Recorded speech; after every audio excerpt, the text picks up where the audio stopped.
गरीब किसान की कहानी। कभी एक समय राजू नाम का एक दयालु किसान रहता था। उसके पास एक छोटी सी झोपड़ी थी जिसकी छत सूखी घास से बनी थी। राजू बड़ा ही गरीब किसान भी था, पर उसने अपनी गरीबी से कभी हिम्मत नहीं हारी थी। राजू अपने खेतों में बहुत मेहनत किया करता था। उसकी मेहनत से ही इस साल उसका खेत सब्जियों से भरा हुआ था।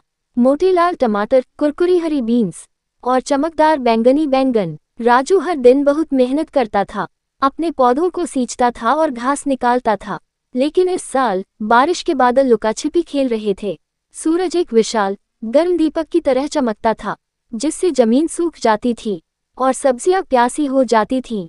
राजू चिंतित था, बारिश के बिना उसकी सब्जियां नहीं उग पाएंगी और उसके पास बाजार में बेचने के लिए पर्याप्त फसल भी नहीं होगी। वह अपनी छोटी बेटी रानी के लिए नए जूते या मीठे जलेबी, तले हुए आटे का नाश्ता नहीं खरीद पाएगा।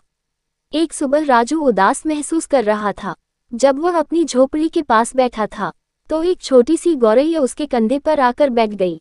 चहचहाट चहचहाट, गौरैया ने सिर झुकाते हुए कहा। मुंह लटकाए क्यों बैठे हो राजू? राजू हैरान था। एक बोलने वाली गौरैया। उसने सूखी जमीन और भूखी सब्जियों के बारे में अपनी चिंता बताई। गौरैया ने धैर्यपूर्वक सुना। चिंता मत करो राजू, वह चहचहाए। मुझे एक गुप्त स्थान का पता है।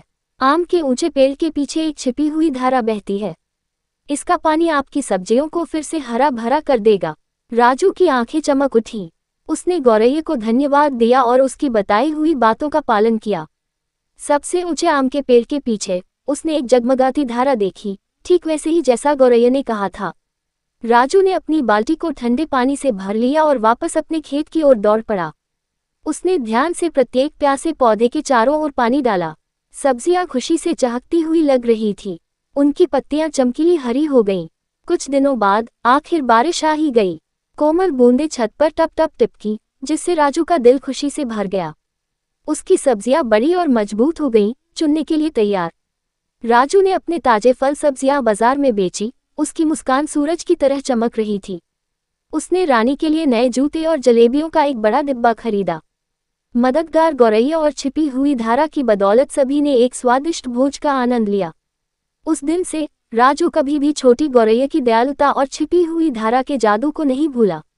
वह जानता था कि भले ही चीजें मुश्किल लगती हैं, वहां हमेशा थोड़ा जादू खोजने के लिए इंतजार कर रहा होता है।